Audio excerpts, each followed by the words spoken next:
Hello, Kernels of Truth, brought to you by Progress Kentucky. Thank you so much for joining us this week. We're thrilled to be on your internet today. We got a lot of important stories we're going to cover. We have got a wonderful guest, very excited to be joined by independent journalist Olivia Krauth, who's been in the trenches in Frankfort reporting on the Kentucky General Assembly. So they've wrapped up. We're now looking forward to hearing a bit of a recap with some important updates on how the GOP supermajority treated the LGBTQ community this session. And yeah, it's going to be a show, and you're going to be here for it, and I am too. But before we do it, it's clear, folks, we're going to need long-term power building for better political outcomes in Kentucky. We hope you'll support our work to do just that. Let us know how you want to help, right? So we're going to talk a little about the big protests that were on the street this weekend. More of that work is good. If you want to help us out with the organizing around it, we'd love to have you with us.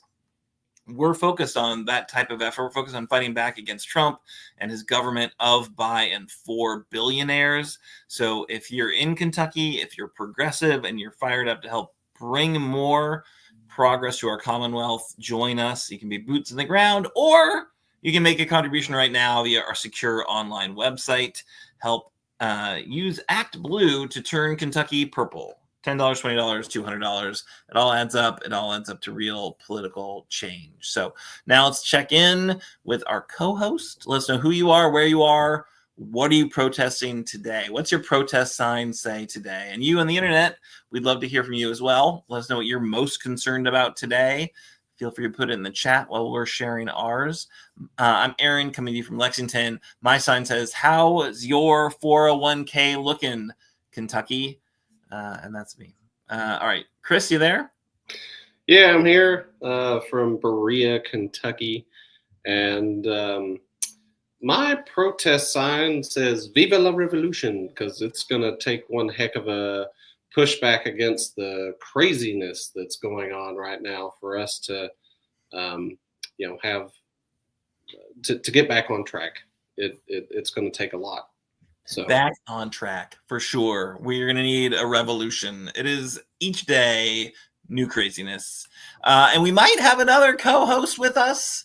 We'll see. Maybe a report from the man, the myth, the legend. Nate, are you there? You want to join us? Who, me? Yes. Hey guys, this is Nate Orshan, coming live from our home in South Frankfort, and also producing tonight's show. So if there are any technical glitches, it's on me. And like you, Aaron, I joined my local hands-off protest on Saturday too. I was happy. What did your sign say? What did your sign? Oh gosh! Oh, I wish I had the thing. It's a two-sided sign. The backside was like, telling Congressman Comer that Elon Musk has not been elected and he's ruining our country and yada yada yada. But the other side said that President Trump is a weak president. It said Donald Trump is a weak president. We the people have the power. So, nice. Nice. Boom, boom, boom. Yeah, let's do it. Yeah, and let's go ahead and just run right into that story. So yeah, if you missed it, I don't know, I'm shocked you find our show if you missed it, because these hands-off rallies happened all across the country. A lot of it was organized, I think, through groups we're associated with. So Indivisible, from, as the AP put it, angry protesters from New York to Alaska assail Trump and Musk in hands-off rallies. I think, it's more than 1,200 locations all across the country, millions of people. I saw the video from New York. It was staggering how many people were in New York City. So if folks don't know, I'm my folks, I hail from the Pacific Northwest, and there was a really big rally in Seattle. I grew up about half an hour from Seattle, but there was a rally in Des Moines, Washington, which is, most times you say Des Moines, people think you're talking about Iowa. It's just this tiny little suburb, scenic. But yeah, my mom and, brother and some other folks went down to It was Oh, 200 tell your folks. parents, Darren, in What? Seattle. Did you see them? They were just there for a second. They had a picture of Danville, Kentucky. Nice. Sorry I mean, to interrupt. it's literally like all these places, and like so Des Moines had one and Angle Lake had one, and they're about 5 minutes from each other. And like so that, and then there was a big one in Seattle, and then obviously Detroit, like so it was everywhere. We organized one in Lexington, so we were like we helped put it together along with Bluegrass Activist Alliance, along with the Peaceful Bluegrass Resistance, along with 5051, which also did Frankfurt and Louisville. But yeah, it was awesome to see people come together. It was like so great to be a part of that kind of community of folks that were truly like fired up to push back. Like you said, Chris, like the importance of that revolution and pushing back. You know, people are taking to the streets and they're getting ready and they're building that, you know, kind of building the muscle of protest and activism and getting ready to like, I think, you know, hold the line when, and it, you know, if Trump decides to go further than he's going now, you know, like I feel like we're teetering on the precipice of a constitutional crisis. And what these people are doing is showing up to say, yeah, you know what, we're ready to stop you. We're not going to let you take over. Oh, New Orleans, my friends were there. I say that we are in a constitutional crisis at this point, considering that he has not brought back the guy Garcia from El Salvador, and it's been ruled for him to bring him back, and he hasn't brought him back. Yeah, no, right. He was supposed to do it like by today, right? Was that the kind of yeah? So you know, I think. Frankfurt, Germany. The other Frankfurt. So if you're listening to this and you're not seeing it, Nate's running some great images from protests all across the world, really, because our friend Annabelle was in France, not in Paris, but some like small town, and you know they had a hands-off rally as well. So pretty awesome. Yeah, like global solidarity. And the Chicago one, oh my God, that is enormous. In Salt Lake City, enormous. I mean, we were in Lexington. We were proud to put it together. I think pretty safe to say we had about 2,000 people show up, which is certainly the biggest event that we've ever organized in Lexington. And it was great to see so much, you know, creative resistance for sure. We had a great set of speakers, a few different House representatives folks. We had some teachers. Representative Adam Moore was there speaking as a veteran, really powerful. Adriel Camuel, representative, talking a bit about, you know, really compelling. Emma Curtis, city rep, city county rep, and then great. I don't know, just fired up folks. We had former Representative Sherilyn Stevenson as our MC for the event. We had a great singer-songwriter performing. Sorry, Nate, but someone else was there doing great. No, that's awesome. And some great chants, and it was just like a very positive, powerful event. I don't know what, and Nate, knowing what you're gonna say about your event, it was like divine intervention because we did it at 3:00 and the rain stopped at like 2:45, and then it started raining a little bit at the end. But yeah, we just got very lucky. In a very wet weekend, we had the tiny window of no rain for the event, so that was pretty cool. Lucky. No, for us. So I think the big fear had been thunderstorms because that they had been predicted, and ain't nobody want to be standing out under lightning. So that held off. So we only got rained on, which I think I'd rather have that. And in spite of that, Frankfurt was lit. Frankfurt was on fire. We hung out in front of the Capitol with our signs and chanting and listening to the speakers. Emma Curtis, I believe, made it out to Frankfurt as well. Bless her heart. And then midway through, we did a march down Capitol Avenue. So if you know Frankfurt, Capitol Avenue starts at the Capitol Avenue Bridge and then goes all the way up to the steps of the Capitol itself. So we started from the Capitol down to the bridge and then turned around and back from sidewalk to sidewalk. And it was a lot of fun, a lot of chanting, no hate, no fear. Everyone is welcome here. And I think, everyone was really like psyched to be in sort of fellowship with fellow protesters, fellow people who are mad as hell and are not taking it anymore. So hats off to my hometown, and let's keep it going. Yeah, and kudos to all the groups that organized all the events, 5051, all the different Indivisible groups all across the country. In Lexington, we had AFT as a part of it. As I mentioned, Peaceful Bluegrass Resistance, which is kind of a new group that's popped up since the midterms. And then also Gathering for Democracy, the amazing folks who put together the Empty Chair Town Hall for Andy Barr. Yes. And, yeah, good crew, fired up crew. Where's Andy? We're having one of those for Andy down here in Berea fairly soon. Oh, that's awesome. That's so great. And I know there's been, at least in Paducah, and then I know one event for sure in Frankfurt going after Comer, Chicken Comer. Comer. Yeah. And I think that's the type of work we need to do more of. They're going out for a 2-week break, a recess, starting on Friday. So they theoretically should be around their districts for 2 weeks, and we should make sure that we call them out, right? That they need to start saying no to the Trump administration, not just being these supplicant, kiss asses, which is Andy Barr is turning that into an art form of just cringe-worthy supplication. But, my goodness. His motivation. Doing his own used car sales pitch. Yeah. Really? Wow. Well, here's the thing. And everyone's like super outraged and grossed out, and it's gross and it's outrageous. But think about his motivation. And his motivation is to become the next senator from Kentucky. Oh, yeah.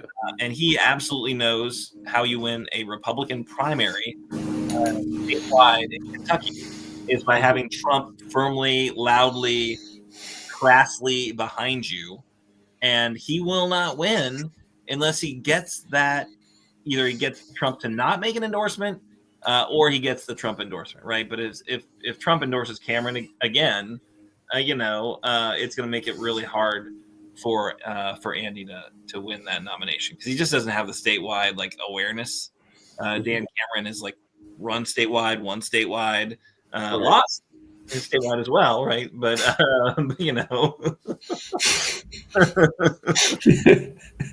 my cat is being quite indecent in the background. That's the reason why we're no idea what you're doing. You don't have to raise your hand; just jump in. I'm holding up my hand. If you're listening, I'm holding up my hand like I'm pledging an allegiance, and the reason is why is because when I move it, my cat is cleaning his unmentionables. So maybe that's my cue that I gotta jump off. I don't know. All right.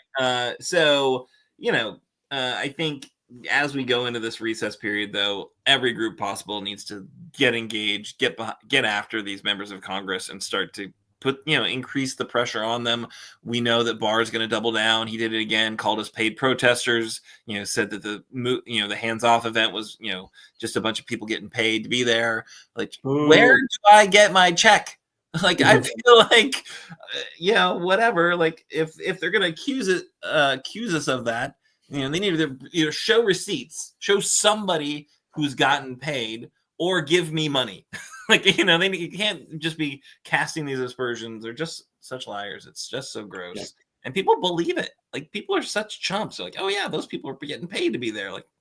Oh wait, yeah, you didn't have George Soros's number here. Let me get my contacts here. Give it to you. Yeah. You'll get a $10,000 check. Just give me that Venmo so I can invoice Soros for my Soros cash for my protesting. Yeah. Yeah, where the conspiracy prone are concerned, it's if you're in for a penny, you're in for a pound. And there's meanwhile, right? Meanwhile, in Wisconsin, Elon Musk was literally paying people. It's you got to fill out this form and say you're opposed to activist judges. and maybe you'll win $1 million, which of course, it wasn't a lottery. It was like, I'm paying people who we know and who are doing other stuff. And probably it was actually part of their payment for the other stuff they were doing because, he's such a scam artist. But, they're accusing Soros of like buying elections and paying protesters. Meanwhile, that's literally what Musk is doing. And Musk is, of course, the world's wealthiest man. And George Soros is like, you can't even find him on the list of the wealthiest people, right? He's like hard to find. He gets out of such tiny type. Like, where is this Soros guy?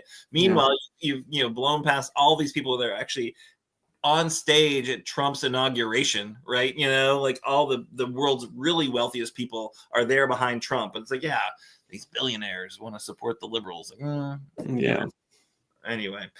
All right. So what else? We had other stories we wanted to cover, I believe. But then the hands-off event, I'm telling you, join one of these groups, get involved. We'll tell you about more of them for sure.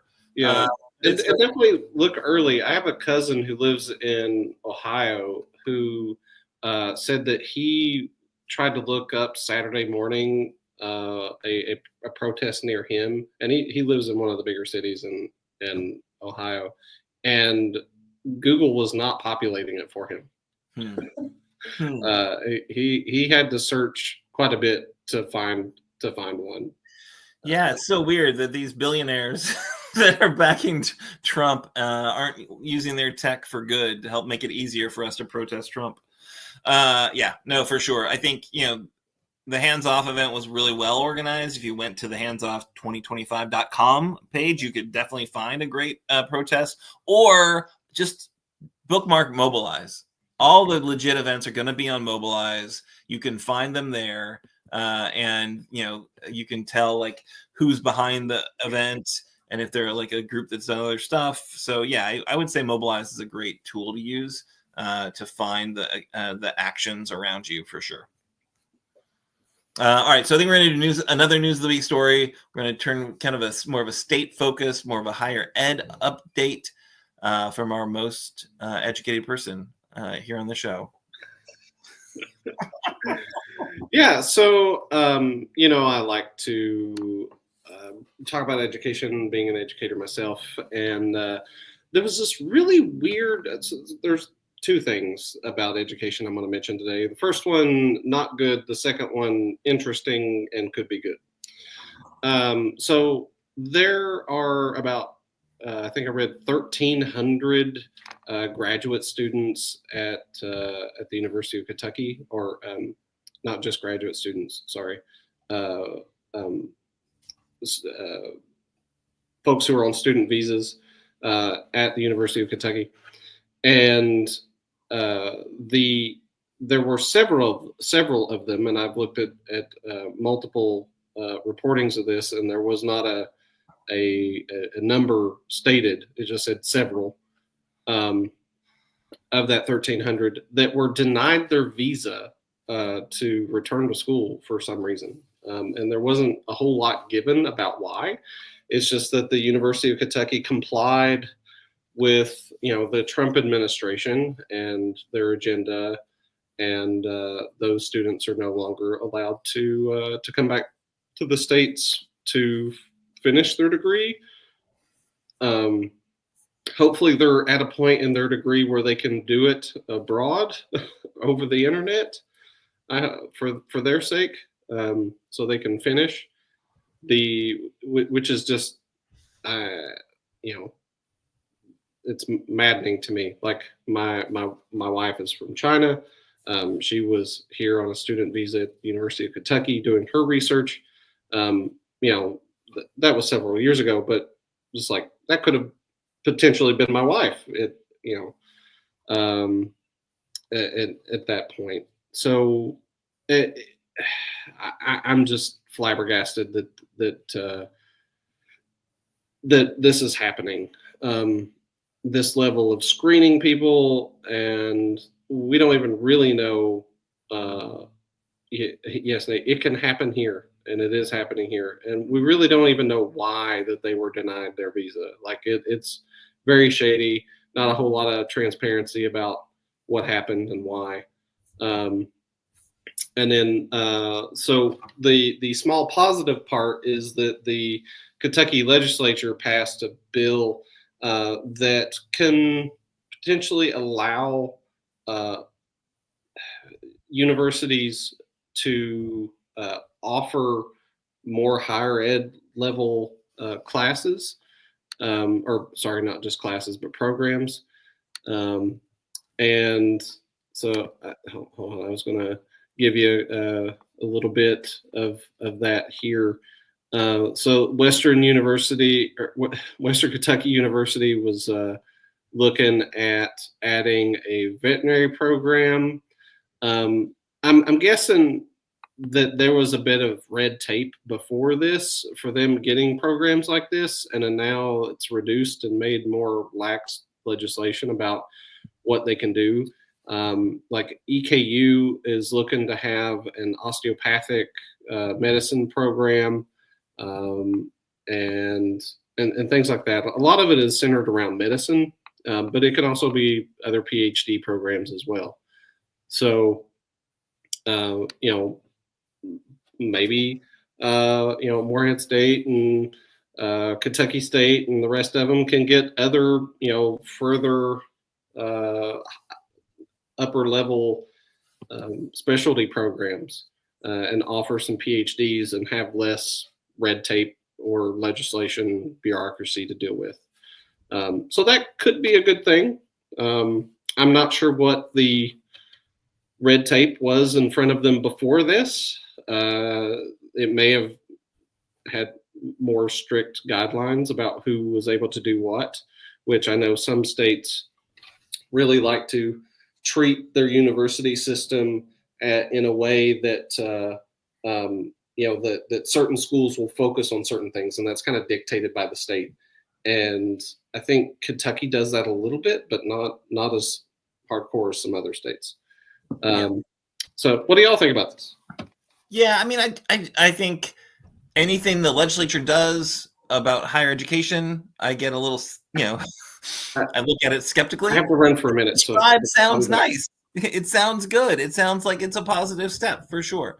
But yeah, I think generally, their approach to higher education has been to, put constraints on it. So surprised to hear this kind of positive step, but glad to hear it for sure. All right. And speaking of, the legislature, we are really excited to be bringing you our guest. So Olivia Krauth, who has made a name for herself, just being I think, dogged teller of the truth in Frankfurt, which really sounds like a tough job. She does a real service because you got to know what's happening in Frankfurt because it's going to affect you at some point. And you don't want to go there every day and have to pay attention yourself. So really excited to have independent journalist Olivia Krauth with us this week. So glad you can join us. Thanks again for your work in the trenches. Tell us what's your kind of how was the session for you? Well, first of all, thanks for having me. I'm so glad I survived the weather and was able to make it this week. Session, honestly, for me, I'll be really honest, I felt like it was a little quiet. Of course, I got my start in Frankfurt covering the teacher protest over the sick outs, the sewer bill back in 2018, which was a huge, huge, huge deal. So I have very high standards in terms of Frankfurt level drama. And this year was just a little quiet. That said, there was a lot that went down, especially around the LGBTQ community. We also had stuff around abortion rights and clean water, of course, higher ed, diversity initiatives, tons of stuff. So it was busy, but it was quiet. Yeah. And I do, I think you were with the Courier Journal, right? And you now are doing your kind of own thing on Substack, which I co-host Substack. It's just one more website where you can publish. You can add in features for people to be able to subscribe to you, or make it free, or make it varying degrees, right? So it helps you provide some revenue for the important work that you're doing. I've also read your stuff in in other outlets, right? So I think Queer Kentucky has run your stuff. Yes. And so, yeah, like obviously really important that you're doing this work for whoever you're doing it for. But, you know, it seemed like maybe there were some big bills that got a lot of attention.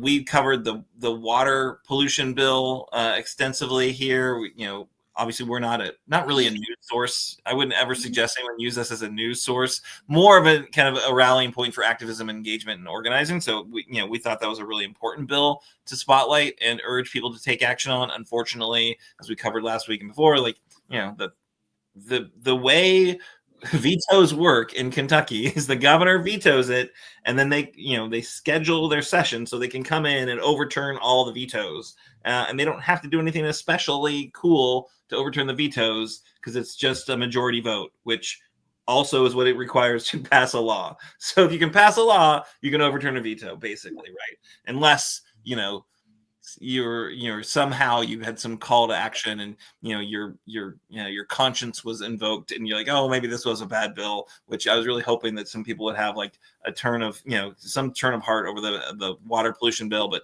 they did not. They overturned that veto immediately. But yeah, there were other bills that were kind of in a similar situation, right, in terms of like lots of support. Governor vetoed them, and then they were like the veto was overturned. One of them you covered pretty closely was HB 495. Can you tell us a little bit about that one? Yeah, so this one had two different parts. So first of all, it set out to overturn Beshear's executive order that banned essentially conversion therapy in Kentucky.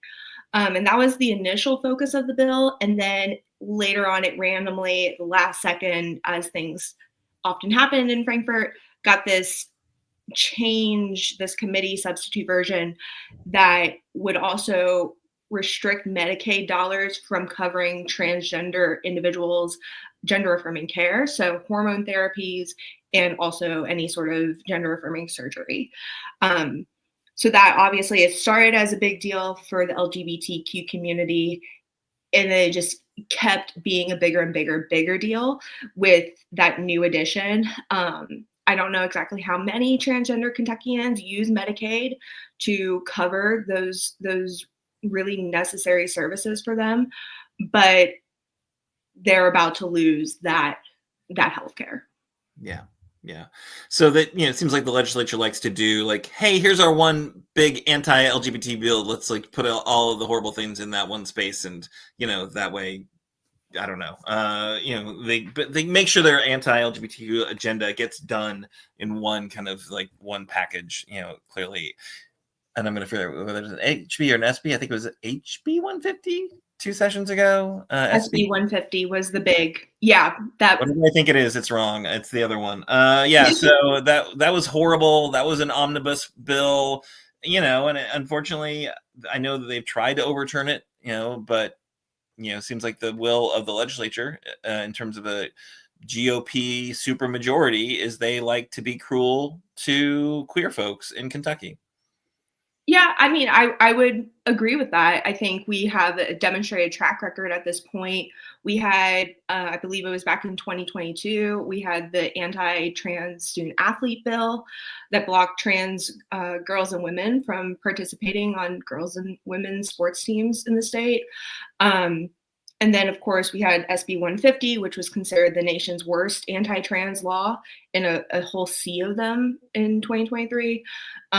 Last year, though, 2024 was a little quiet because they were more focused on the diversity, equity, and inclusion efforts at the higher ed level instead of this particular genre of culture wars issues that are really popular with the GOP. And then this year, of course, it was more focused on first conversion therapy and then covering gender affirming care with public tax dollars. We also had Senate Bill 2 this year, which took away that same kind of gender affirming healthcare from transgender inmates in the state. So it wasn't just the folks on Medicaid, it was also like once you enter the prison system, if you're transgender, you're going to lose access to that healthcare. Yeah, as Nate says, the cruelty is the point, it seems like. All right, and then I'm going to turn to Chris to ask a question, but there's one other kind of story, I guess, you cover. It just seemed like, again, that kind of cruelty is the point. Like, oh, there was a rally in the, in the legislature, the kind of fairness-led effort, and it seems like there was a big dust-up there at the event, which I saw pictures. It seemed like it was a great event. The governor, I believe, spoke at it, but using that as an event to, like, a GOP state representative accosted a trans woman trying to use the women's bathroom, right? Like, that just seemed like, I don't know, just clearly they chose to, like, take that moment and make a big deal about it, for theater, for cruelty, for what, I don't know. You covered the story. Tell us about it from your perspective. Yeah, what a debacle that whole situation was, honestly. So the second to last day of session, there was a Trans Joy event held in the Capitol Rotunda, which is a pretty common gathering spot for political rallies and stuff like that, especially during session. And so obviously, if it's a Trans Joy event, you're going to have trans people there. That would make sense. There was a trans woman who went to the bathroom, and for those who aren't familiar with the state Capitol grounds, you basically walk in the main entrance, go through security, and you can pretty much directly go into the rotunda for the event. And then there's a bathroom, a women's restroom right there. She was like, okay, I'm speaking at this event. I obviously want to look my best. I'm going to go in here, check my lashes, reapply lipstick, and then I'll go speak. And I've been covering LGBTQ issues in Kentucky, specifically in Kentucky politics, for a few years now. I've never heard of any issue with a trans person not being able to use the restroom or facility that they, want to use. Like, it's just not really been a thing. As far as I'm aware, there are no policies restricting who can use what room. But essentially, this trans woman went in there, fixed her lashes, fixed her lipstick, came out to be greeted by GOP state rep Bill Wesley, who said a lot of apparently very negative things, really, accosted her. Somehow state police got involved. Of course, state police are kind of sitting right there at the entrance because they do security. And then later in the day, the saga continues. Democratic State Senator Karen Berg, who lost her trans son to suicide a few years ago, she goes on the House floor and talks with Bill Wesley and did, depending on who you talk to, either a slap or an assertive tap on the back. Then that whole situation gets posted online, and it starts getting all this starts going really crazy on conservative social media. Then we have a situation where, because of that, Karen Berg got her floor privileges in the House permanently revoked. Initially, based on my sourcing, she was only supposed to lose the floor privileges for the rest of the session, so literally one day. And then there was some sort of apologies were given, something happened, and then later in the day, without her knowing about it, she just permanently got banned from the House floor. So it's oh, okay, there's a lot going on here. Wow. And it really did take off on social media. Bill Wesley, again, the GOP state rep, who kind of caused this whole thing to happen, appeared to start a Twitter account solely to tweet about this type of thing, and has repeatedly shared a lot of anti-trans sentiments that I won't repeat here. And he has also told other reporters that he plans on filing legislation next year that would restrict who can use what restroom on Capitol grounds. Oh. So yeah, acknowledging that, what he did was not actually legally, it wasn't in the law. He was just being an asshole. And then Senator Byrd called him on being a cruel asshole and, put her hand on his shoulder, and then being the big tough guy that he is, had to restrict her House privileges because he's a little snowflake, apparently, and very sensitive to the fact that a woman was pissed off about him being mean to trans people when her trans son committed suicide. So what a horrible, horrible human. Representative Bill Wesley, congratulations. You are the worst Politico of the session. What a horrible human. So it just seems like they are leaning in. They think it's popular. They probably misread the results of the election and think that Trump won because of an anti-trans ad or something like that, right? Or by highlighting Kamala's public support for trans folks. Yeah, so it just seems like gross and disgusting, and I'm sorry you have to cover it for 30 days every year, or 60 days, I guess, is coming up the next one. So Chris, do you have any questions or thoughts you want to share with Olivia? Yeah, I'm just thank you for doing this work, Olivia. I appreciate that. And as you cover these topics in Kentucky, I'm just curious of what kind of backlash do you get, people sending you positive messages or a lot of negative messages about the stories, and what kind of stories tend to get you the biggest reactions, whether it be positive or negative? Yeah, I think it's definitely shifted between when I was at the CJ or at an actual media outlet versus now that I'm doing my own thing. I get a lot more either people just straight up ignoring me now, which is a little refreshing, honestly, because a lot of the stuff that I cover, especially with my work with Queer Kentucky, involves trans issues, LGBTQ rights, stuff like that. And that was a lot of what really got people fired up in my Twitter mentions, like all that kind of stuff back when I was covering things full time. So it's calmed down. I used to get a lot of it was really on Twitter, because people can kind of say whatever they want there, and they can create fake accounts and all that kind of stuff. Just everything under the sun. Like, I can't even really come up with a serious example because that's how much I've had to deal with throughout the course of my career. Now it is a lot more positive. It's a lot more of like, oh, thank you for doing this work type of stuff. So it's very thankful that it's kind of calmed down, but I know that sentiment's still out there. So.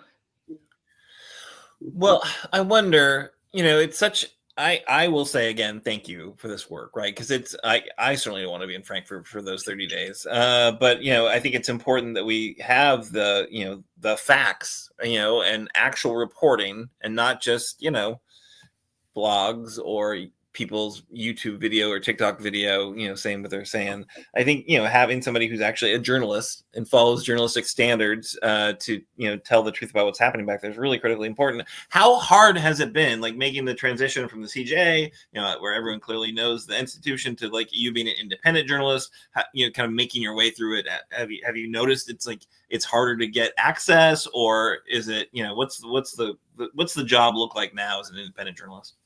Yeah, so I left the CJ in September of 2023, and I started my own thing, the Gallery Pass, which is my Substack, in really like late December of 2023. It has been really difficult, and it's a lot of stuff that I didn't even think about. Like, I remember, so members of the Frankfurt Press Corps have media badges, and it's really important that you get the media badge because you get security clearance with it. And you can swipe into the tunnels, and you can you have a certain standing. But the line, because that line can get really, really long getting into the yes, that's like so critical. You're treated like employee access level. And I remember right as I was starting the Gallery Pass, they were like, oh yeah, your badge is expired, you have to renew it. And you can't just sit there and say, oh, I'm a freelance reporter, and let that stand on its own. You have to have like a letter on file from every single editor you work for. Thankfully, at this point, the gallery pass has been around long enough and it's in good standing with the LRC, which, does all of the stuff behind the scenes for the legislative branch, and they determine the media access. Now I can simply just say, yeah, hey, like, I can vouch for myself, which is great, but like, it takes time to get to that level. So that was a whole thing. When I left the CJ, I had to switch emails, obviously. So I was no longer on a lot of mailing lists. And there was a lot of just really needing to reestablish myself, even though I had been around Frankfurt for years at that point, 1 year as a politics reporter full time and several as like an education policy and politics, kind of focused person. And so that's really tough. It was a struggle to yes, strategic branding. Thank you. It popped up on my screen down there. Even though the galleries are actually going to be gone now that the Capitol renovations are happening, I just found that out. So I'm really upset about that. Don't know what I'm going to do with my brand now. But, it was like, I don't know how to introduce myself to some of these lawmakers, even though I've known them for a while. They are like, oh, hey, like, what are you up to now? And I'm like, I don't know. So it's a lot of, small stuff that you don't think about. I don't have people paying my mileage to and from Frankfurt because I live in Louisville. That's like, I think now it's like something like $70 mileage reimbursement level for a single trip there and back. Like, I don't have that. I don't have people paying me like an hourly rate to go out there and back. Just a lot of stuff like that. Yep, you got to hustle. Now you've got the hustle. Yeah. Well, we will put a link to the gallery pass in our comments and in the show notes so people can check you out. I've been an unpaid subscriber, I'm sorry, to the gallery pass, and I think you do really important work. One other point, so obviously it's challenging kind of as an independent journalist. You don't have the institutional backing behind you, but really, I don't think the legislature makes it easy on journalists, period, right? So in terms of transparency, you mentioned before kind of the shell bill, like stuff popping up at the last second. It seems like the League of Women Voters has done a good job of like characterizing how they are breaking a lot of rules about transparency. What have you found in terms of trying to cover this legislature, some of the challenges and the tricks they use to kind of obfuscate really what they're up to and not give people a real good chance to like get up in arms about what they're trying to pull over on their voters. Yeah, I mean, I think that they kind of do a lot of stuff, and I think the League of Women Voters has covered a lot of it. They do stuff like committee substitute versions of the bill, so a bill is going to be in committee at a certain time, and then you show up and they're like, oh, there's a substitute version of the bill. And they don't really always tell you what the substitute is, what it changes. Like, that's really important. Like, there's a lot of stuff where it's really like you have to just be there in person, and maybe they'll do something and you'll be there at the right time. Otherwise, like, you might have just wasted an entire day. Sometimes they have like surprise floor amendments. I think this year, honestly, there were some situations of stuff like that, but they didn't do it as much as in the last couple of sessions. Of course, like back in 2023, we had SB 150, which seemed to be dead. And then suddenly during lunch, they called a special education committee meeting to hear the bill, which had radically changed. And you got 6 minutes of notice to get there. I literally had to run through the Capitol Annex to get there on time, and I was still late. And so you saw a little bit less of that level of stuff, but you still see a lot of issues where it's like, okay, maybe we can still make this a little bit more transparent. Mm-hmm. Yep. It does seem like, again, without folks like you there, awfully hard for us to get a sense of what they're really up to. Chris, any final questions or thoughts for Olivia? Nate posted a question I thought was curious. He said, I'd be curious to hear how Olivia balances the need to be on Twitter/X for journalism outreach versus supporting the evil of its owner.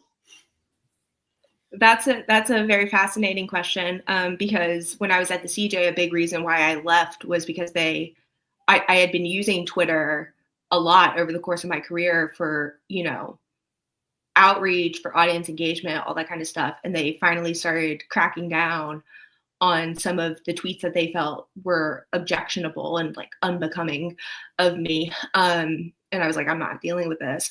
I honestly actually don't really use it all that much now. I think once like the worse Elon like gets and the more public some of the stuff he does becomes, the fewer people who actually like need to hear, this kind of information, like the less they're on that particular platform.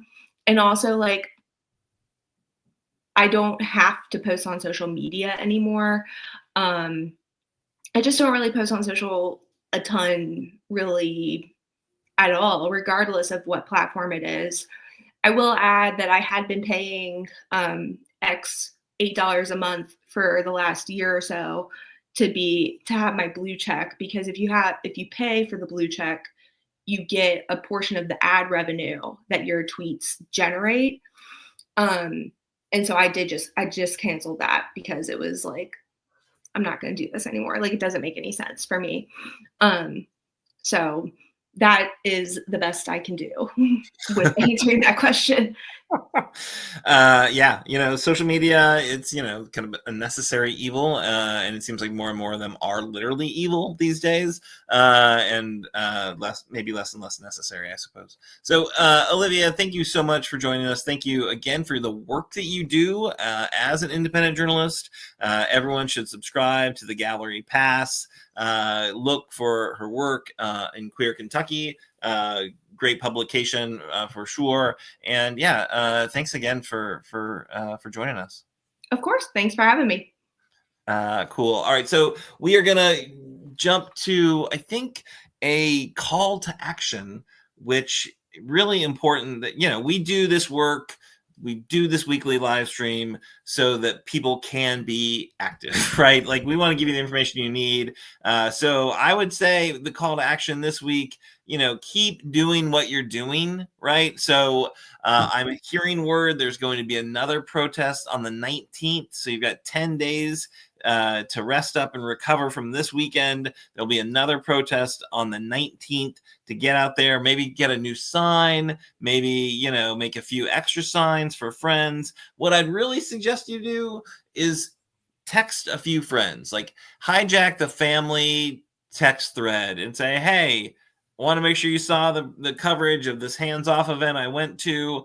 Next time you should come with me. It's critically important we stand up against the, as Chris said earlier, the constitutional crisis that we are in when the Trump administration is ignoring direct requirements from the judge. That, that's by definition a constitutional crisis, right? He's not appealing, they're ignoring, right? And that's where we get into incredibly dangerous territory.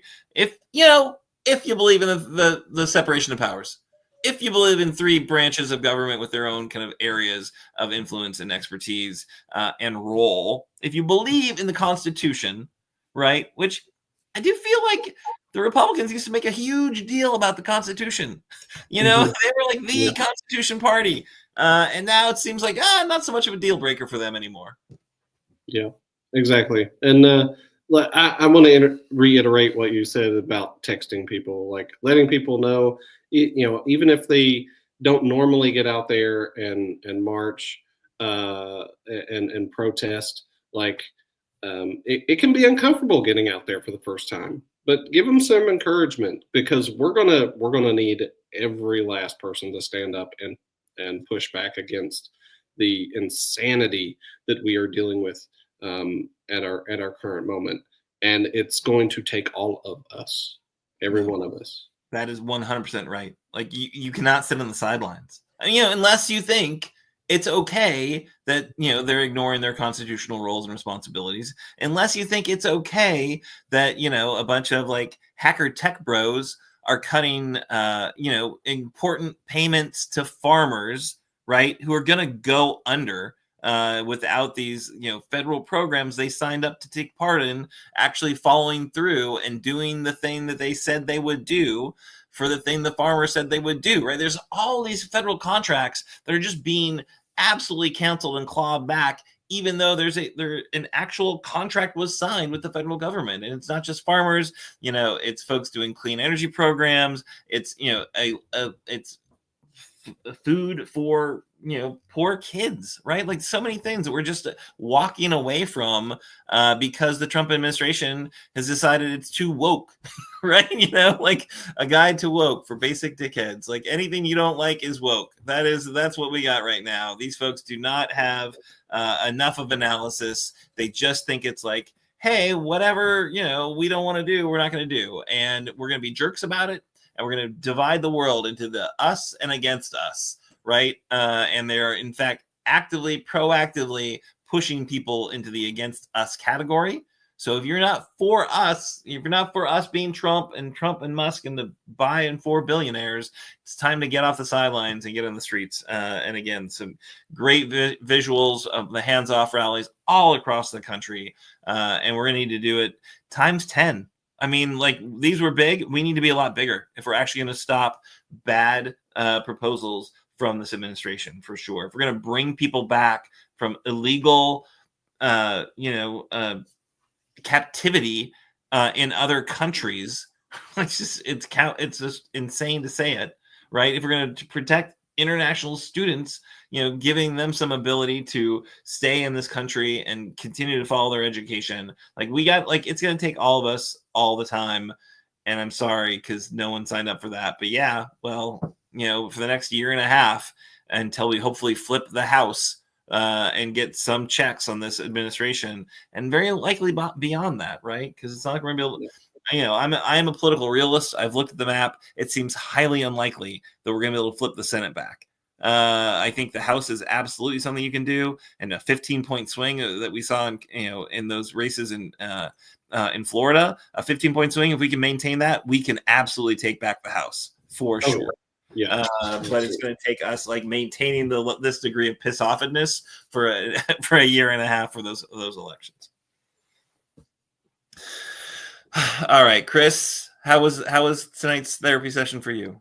It was good. It's always good to talk to you and other like-minded folks and kind of just let some of this fire in my brain escape, and know that I have some solidarity with other people.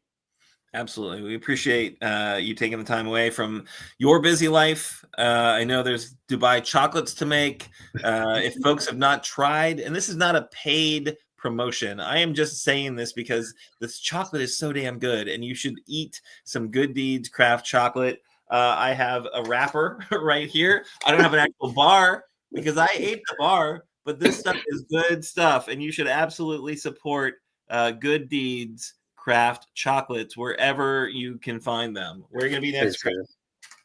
Thank you. Appreciate it. Where can people find you next? Where's your next shop?